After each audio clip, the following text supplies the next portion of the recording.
Hello friends, welcome to my channel. आज मैं आपके लिए एक और बहुत ही ज़बरदस्त 80s की मूवी की एक्सप्लेनेशन लेकर आया हूं। इस मूवी का नाम रॉकी है और ये रॉकी फ्रेंचाइज की पार्ट 3 है और ये मूवी 1982 में रिलीज हुई और इस मूवी में लीड रोल प्ले कर रहे हैं एक्टर सिल्वेस्टर स्टेलोन। तो कहानी शुरू होती है पिछली मूवी के फौरन बाद और अब रॉकी अपने टाइटल के डिफेंस कर रहा है और 5 साल में 10 टाइटल डिफेंस कर चुका है और हर फाइट में एक और फाइटर जिसका नाम क्लबर लैंग है वो फाइट देखने आता है और उसके बाद गुस्से में आके ट्रेनिंग शुरू कर देता है और बहुत सख्त ट्रेनिंग करता है और हर फाइट में क्लबर लैंग अपने अपोनेंट को बुरी तरह हराता है और रॉकी खूब पैसे कमाने लगता है और अमीर होता चला जाता है और उसका ध्यान ट्रेनिंग और फाइट से हट के दूसरी चीजों में चला जाता है। और क्लबर फिर फाइट के बाद मिकी को धमकाता है कि वो रॉकी और टाइटल के लिए आ रहा है और फिर दिखाते हैं पॉली रॉकी से जलने लगता है और तोड़फोड़ की वजह से जेल चला जाता है और रॉकी उसको जेल से निकलवाता है और फिर पॉली के कहने पर उसको जॉब दे देता है और फिर रॉकी एक एग्जीबिशन फाइट करता है एक रेसलर से, जो रेसलर उस फाइट को सीरियसली लेके रॉकी को बहुत मारता है और फिर रॉकी उसको मारता है और फाइट खत्म हो जाती है और फिर दोनों आपस में पिक्चर खिंचवाते हैं। और फिर फिलाडेल्फिया शहर की गवर्नमेंट फिलाडेल्फिया शहर के म्यूजियम के बाहर रॉकी के एजाज में एक स्टैचू लगवाती है जहां रॉकी अपनी रिटायरमेंट का ऐलान करने वाला होता है, लेकिन इससे पहले क्लबर लैंग वहां आ जाता है और रॉकी को इंसल्ट करता है और रॉकी को फिर चैलेंज करता है फाइट के लिए टाइटल की। लेकिन रॉकी इससे पहले कुछ कहता मिकी उसको मना कर देता है और रॉकी ये फाइट करना चाहता है और फिर क्लबर एड्रियन से घटिया बात करता है जिस पर रॉकी गुस्से में आ जाता है और फाइट के लिए मान जाता है और फिर घर जाके मिकी से पूछता है कि ये सब क्या था और मिकी अब और ये सब करना नहीं चाहता और रिटायर होना चाहता है और रॉकी एक सिविलाइज्ड बॉक्सर है और उसमें क्लबर जैसे आदमी से लड़ने का स्टैमिना अब नहीं रहा है। और मिकी बताता है कि रॉकी की सारी फाइट्स उन बॉक्सर से थी जो रॉकी के कैलिबर के थे ही नहीं, मतलब ये सब फाइट फिक्स थी और तभी डिसीजन रॉकी के फेवर में आते थे। और ये सब सुन के रॉकी बहुत अफसरदा होता है और मिकी से रिक्वेस्ट करता है कि एक बार और इस फाइट में उसके साथ खड़ा रहे और फिर मिकी मान जाता है और रॉकी जिम के बजाय पब्लिक प्लेसेस में ट्रेनिंग शुरू कर देता है जहां पर लोगों का आना जाना होता है और लोग उससे ऑटोग्राफ लेते हैं और उसकी तस्वीरें खिंचवाते हैं जिससे वो बहुत खुश होता है। और मिकी को ये सब पसंद नहीं आता क्योंकि ये उसकी ट्रेनिंग में खलल पैदा कर रही होती हैं। और दूसरी तरफ क्लबर एक भूखे शेर की तरह ट्रेनिंग कर रहा होता है सिर्फ जीतने के लिए। और फिर फाइट डे आ जाता है और स्टेडियम में बैक स्टेज रॉकी की टीम और टीम क्लबर में लड़ाई हो जाती है और धक्कम पेली में मिकी को धक्का लग जाता है जिससे उसको हार्ट अटैक आ जाता है और रॉकी फाइट सस्पेंड करना चाहता है लेकिन मिकी उसको लड़ने भेज देता है और रॉकी परेशान होता है लेकिन फाइट के लिए चला जाता है एड्रियन को मिकी के पास छोड़ के। और अब रॉकी कुछ डरा हुआ भी होता है जो उसकी आंखों में नजर आ रहा होता है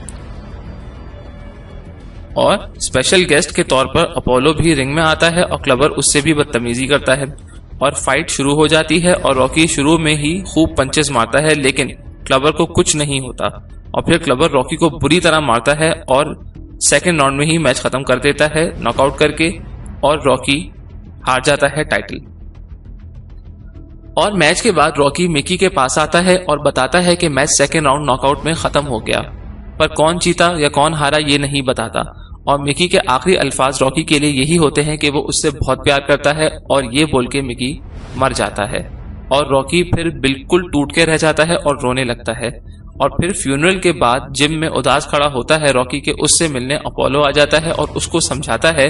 कि पहले की तरह अब रॉकी में जीत की उमंग खत्म हो गई है जिसको वापस लाना है। और अपोलो अब रॉकी को ट्रेन करना चाहता है और रॉकी मान जाता है और अपोलो इसके बदले में रॉकी से फेवर लेगा मैच जीतने के बाद। और फिर अपोलो रॉकी को शोहरत से दूर अपने पुराने जिम ले जाता है जहां लड़के सिर्फ बॉक्सिंग करना चाहते हैं और जीतना चाहते हैं। और फिर रॉकी ट्रेनिंग शुरू करता है लेकिन बिल्कुल फोकस नहीं कर पाता क्योंकि उसको सिर्फ क्लबर की मार और मिकी की याद आती रहती है और इन्हीं चीजों से वो ट्रेनिंग पे बिल्कुल फोकस नहीं कर पाता। और अपोलो भी बहुत परेशान होता है और गुस्से में रहता है।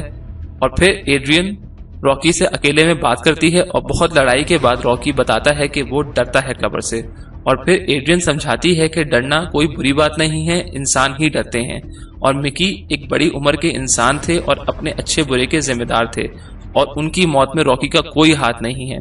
और रॉकी ये सब बातें समझता है और फिर दोबारा ट्रेनिंग में दिल लगाता है और अपोलो उसके स्टाइल को बिल्कुल बदल के रख देता है और टोनी और अपोलो रॉकी को बिल्कुल अपोलो की तरह बना देते हैं, एक ट्रिप हैमर मशीन। और अब रॉकी को